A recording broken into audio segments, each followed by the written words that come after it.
இப்போது இந்த லீஃபில் பார்த்தீங்க அப்படின்னா அவுட்லைன் வரைஞ்சிட்டேன். அதாவது செயின் ஸ்டிச் போட்டு அவுட்லைன் முடிச்சிட்டேன். இப்போது இந்த இடத்துல பார்த்தீங்கன்னா கிராஸில் ஃபுல்லாகவே இந்த கிராஸ் வாக்கில் ஃப்ளாட் லோடை யூஸ் பண்ண போகிறோம். அது எப்படின்னு பார்த்தீங்கன்னா, இந்த உச்சி இருக்கு இல்லைங்களா, ஷார்ப்பு பகுதி, அதில் வந்து ஃபஸ்ட்டு லூப் எடுத்துகிட்டு இந்த உச்சியில் இங்கே போடக்கூடாது, இந்த சைடில் ஒரு லாக் போடுறேன். லாக் போட்டுட்டு இங்கேருந்து இங்கே வரேன்.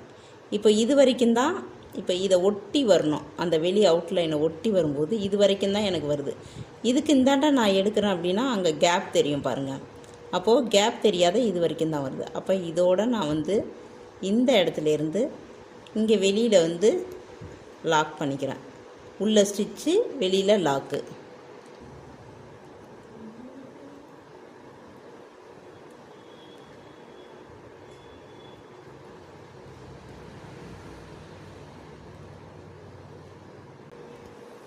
இதே மாதிரியே நம்ம ஃபுல்லாக போட்டுட்டு வரும்போது எங்கே நமக்கு அது முடியுதோ அது வரைக்குமே அந்த ஆப்போசிட்டு நம்ம எடுத்துகிட்டு போயிட்டே இருக்கணும்.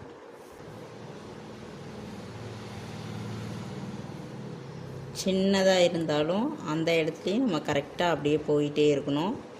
இந்த இடத்துல பார்த்திங்கன்னா லைட்டாக தான் இருக்குது.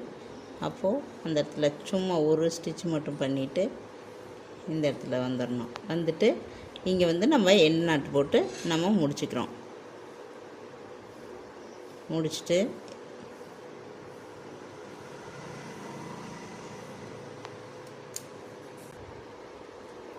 இந்த லீஃபை முடிச்சுட்டு இதுக்கு நம்ம செயின் ஸ்டிச்சால் அவுட்லைன் கொடுத்துக்கிறோம். நம்ம செயின் ஸ்டிச்சால் கொடுக்கலாம், பீடால் கொடுக்கலாம், சுகர் பீடால் கொடுக்கலாம், 3mm பீடு கொடுக்கலாம், இல்லை நம்ம ஜரியால் 2 லைன் கொடுக்கலாம் செயின் ஸ்டிச்சு. இப்படி நம்ம எதால் வேணாலும், ஸ்டோன் செயின் அது மாதிரி கொடுக்கலாம். ஆனால் இங்கே எதுவும் கொடுக்காதீங்க. இங்கே ஜரி இல்லைன்னா த்ரெட்டு மட்டும் யூஸ் பண்ணுங்கள். ஏன்னா இப்போ நம்மளுக்கு த்ரெட் ஒர்க்கு தான் போய்கிட்டு இருக்குது. ஸோ அதனால் ஜரி இல்லைன்னா த்ரெட் ஒர்க்கால் மட்டும் அவுட்லைன் கொடுங்க இந்த ஸ்டைலில் போட்டுட்டு. இப்போ நெக்ஸ்ட் வந்து அடுத்த லீஃப் எப்படி போடுறதுன்றத, இது வந்து ஒரு மெத்தடு. அடுத்தது இந்த மெத்தடில் எப்படி போடலாம், செகண்ட் மெத்தடு அப்படின்றத அடுத்த தடவை பார்ப்போம். இந்த செகண்ட் மெத்தடில் என்ன ஸ்டிச்சு நம்ம யூஸ் பண்ணுறோன்னா ஃப்ளாட் லோடு தான். ஆனால் அதை வந்து ஃப்ளை ஸ்டிச் மெத்தடில் நம்ம வந்து யூஸ் பண்ண போகிறோம். இந்த இடத்துல நம்ம வந்து த்ரெட் எடுத்துக்கிறோம். எடுத்துகிட்டு சென்டருக்கு போகிறோம். சென்டருக்கு போயிட்டு ஒரு ஸ்டிச்சு ஒரு லாக்கு எப்பவும் போல் போட்டுக்கிறோம். ஏன்னா ஃப்ளாட் லோடு ஸ்டிச்னால அப்படி தானே நம்ம செய்வோம். திரும்ப பேக்கில் வரோம், ஒரு ஸ்டிச்சு ஒரு லாக்கு. அதாவது ஒரு லீஃப் வரைஞ்சிட்டு அதோட சென்டர் பகுதி கோடு வரைஞ்சிட்டு ஒரு பாதி அளவுக்கு நம்ம எடுத்துக்கிறோம். இப்போது இந்த சைடு ஏதாவது ஒரு சைடு போகிறோம். அந்த லைனில் உள்ள ஒரு ஸ்டிச்சு, வெளியில் ஒரு லாக்கு. இதுக்கு நம்ம அவுட்லைன் போட தேவை கிடையாது. அப்போ தான் பார்க்குறதுக்கு நீட்டாக கொஞ்சம் கேப் விட்டு போட்டோம்னா பார்க்க அழகாக இருக்கும். கீழே வரோம், ஒரு ஸ்டிச்சு ஒரு லாக்கு. இப்போது இந்த மாதிரி இந்த ஒன் சைடு ஒரு ஸ்டிச்சு லாக் போட்டோம். திரும்ப இந்த சைடே போகாமல் அடுத்தது ஆப்போசிட் சைடு ஒரு ஸ்டிச்சு ஒரு லாக்கு. நாம் இதை நெருக்கியும் போடலாம், எட்ட கேப் விட்டும் போடலாம், நம்மளோட விருப்பம்தான். அடுத்தது பார்த்திங்கன்னா ஒரு ஸ்டிச்சு ஒரு லாக்கு. அடுத்தது இந்த சைடு நம்ம போயிடணும், ஒரு ஸ்டிச்சு ஒரு லாக்கு. கொஞ்சம் கேப் விட்டு கொடுத்தோம் அப்படின்னா பார்க்குறதுக்கு அழகாக நீட்டாக இருக்கும். ரொம்ப அதுக்குன்னு நம்ம கேப் விடக்கூடாது. இது சும்மா உங்களுக்கு போட்டு காமிக்கிறதுக்காக நான் கொஞ்சம் லைட்டாக கேப் போட்டு காமிக்கிறேன். நீங்கள் இன்னும் கொஞ்சம் நெருக்கியும் போட்டுக்கலாம், கேப் விட்டும் போட்டுக்கலாம். அது உங்களோட எப்படி தேவைப்படுற அளவுக்கு உங்களுக்கு எந்த மாதிரி அந்த இடத்துல லீஃப் வேணும்னு தோணுதோ அதுக்கு தக்கன நீங்கள் அந்த ஸ்டைலில் மாற்றிக்கலாம். கேப் விட்டு கேப் விடாமல் அந்த மாதிரி சொல்லிவிட்டு நீங்கள் போட்டுக்கலாம்.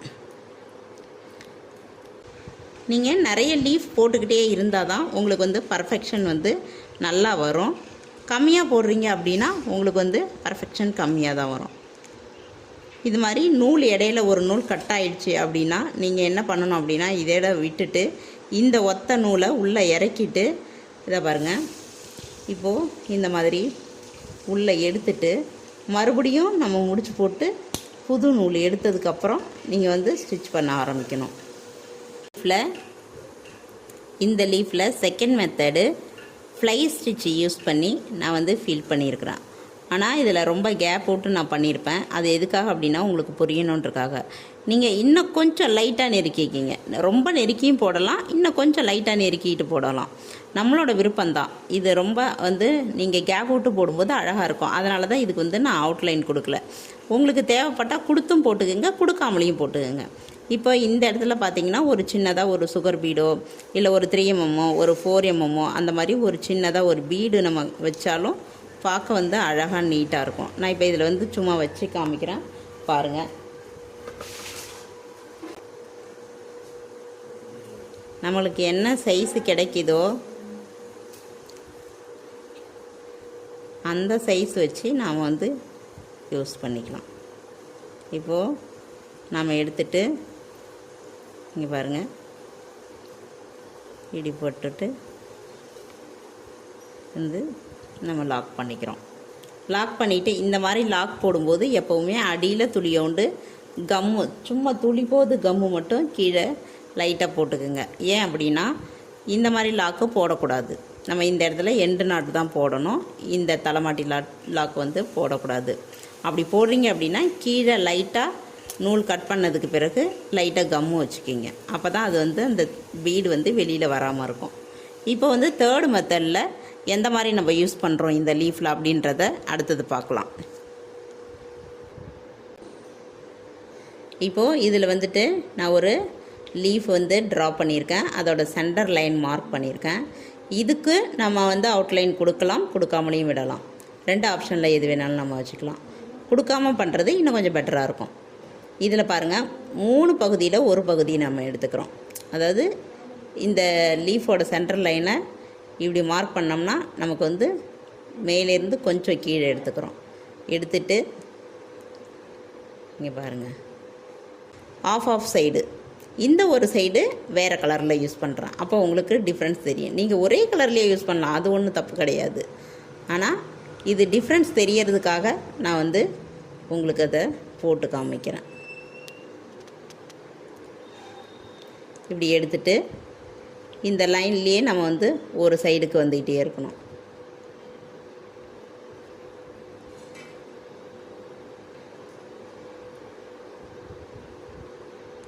இதுலேயும் நம்ம கேப்பு விட்டும் போடலாம், கேப்பு விடாமலையும் போடலாம். அது நம்மளோட விருப்பத்தை சார்ந்தது. கீழே வரோம் ஒரு ஸ்டிச்சு ஒரு லாக்கு, மேலே போகிறோம் ஒரு ஸ்டிச்சு ஒரு லாக்கு.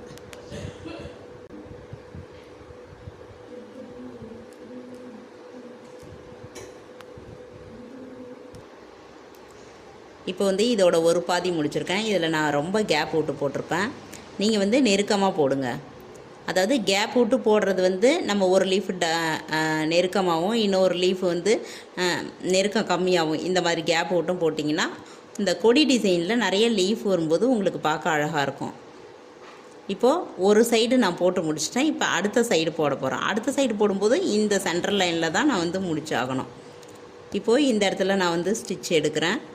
எடுத்துட்டு மேலே வந்துட்டு ஒரு ஸ்டிச்சு ஒரு லாக்கு, கீழே போகிறேன் ஒரு ஸ்டிச்சு ஒரு லாக்கு. அந்த நேர்கோட்டிலே நம்ம முடிச்சுக்கிட்டு வரணும். அது மாதிரி இந்த சைடு அந்த சைடு எவ்வளோக்கு நம்ம கேப் விட்ருக்குறோமோ அதே மாதிரி இந்த சைடும் நம்ம கேப் விட்டு நம்ம ஒவ்வொரு ஸ்டிச்சும் நம்ம வந்து போடணும்.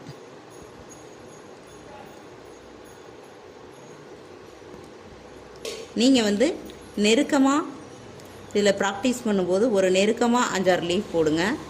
இந்த மாதிரி எட்ட வச்சு ஒரு 5-6 லீஃப் போடுங்க. அந்த மாதிரி டிசைனாக பார்த்து சூஸ் பண்ணி நீங்கள் வந்து அதில் அப்ளை பண்ணுங்கள். அப்போ தான் உங்களுக்கு வந்து நல்லா ப்ராக்டிஸ் ஆகும். ஏன்னா இங்கே ஃப்ளவரு நமக்கு லீஃபும் தான் ரொம்ப வந்து நிறைய இடத்துல வரக்கூடிய விஷயங்கள். அப்போது நம்ம அதை வந்து நல்லாவே நம்ம ப்ராக்டிஸ் பண்ணியிருக்கணும். அதுக்காக தான் நான் இப்போ ரொம்ப எட்ட போட்டு காமிக்கிறேன். அப்போ தான் உங்களுக்கு வந்து அதோட ஸ்டிச்சு எப்படின்னு தெரியும். நெருக்கமாகவும் நம்ம போடணும். நெருக்கமாக போடும்போது அது வேறு வித லுக்கு கொடுக்கும்.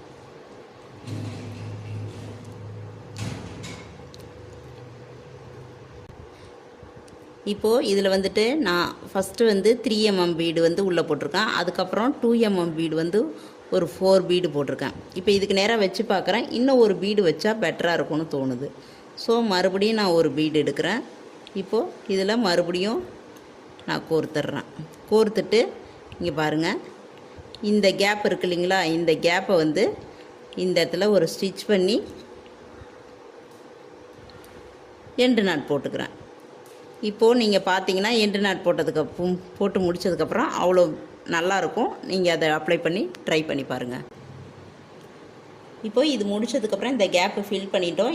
ஏன் இங்கேருந்து பெரிய பீடுலேருந்து சின்ன பீடு வந்திருக்கோம் அப்படின்னு பார்த்தீங்கன்னா, இந்த அடிப்பகுதியில் உங்களுக்கு ஒரு பீடோ 2 பீடோ நீங்கள் பெரிய பீடு வச்சுட்டு, பெரிய சைஸில் பீடு வச்சுட்டு அப்புறம் ஸ்மால் சைஸ் நீங்கள் இதில் வச்சிங்க அப்படின்னா, அது வந்துட்டு இந்த லீஃபோட ஷேப்புக்கு தகுந்த மாதிரி உங்களுக்கு பார்க்க அது நீட்டாகவும் அழகாகவும் தெரியும். அதுக்காக தான் இந்த மாதிரி பீடு வந்து நான் வந்து வச்சுருக்கிறேன். இப்போ பாருங்கள், ஃப்ளாட்லோட நம்ம ஃபஸ்ட்டு மெத்தடில் வந்து கிராஸில் ஃபில் பண்ணியிருக்கிறோம் இதை ஃபுல்லாகவே. அடுத்தது செகண்ட் மெத்தடில் பார்த்தீங்கன்னா, இந்த லீஃபுக்கு ஃப்ளை ஸ்டிச் மெத்தடில் 2 சைடும், இந்த சைடு ஒன்று இந்த சைடு ஒன்று மாற்றி மாற்றி நம்ம வந்து இதை ஃபில் பண்ணியிருக்கிறோம். 3வது மெத்தடில் ஒரே சைடு மட்டும் ஃபுல்லாக போட்டுட்டு போயிருக்கோம். அடுத்த சைடு ஃபுல்லாக மறுபடியும் எண்டு நாட் போட்டு திரும்ப கண்டினியூ பண்ணியிருக்கிறோம். இந்த மாதிரி போடுவோம். இந்த 3 மெத்தடில் நீங்கள் போட்டாலே போதுமானது. இது வந்து நீங்கள் நெருக்கி எட்ட இந்த 2 மெத்தட்லேயுமே, அதாவது இந்த 2 நீங்கள் நெருக்கி போடுறது எட்ட போடுறது, இந்த 2 இதுலேயுமே இந்த 3 மெத்தடுமே நீங்கள் வந்து ட்ரை பண்ணி பார்க்கணும். Okay, thank you.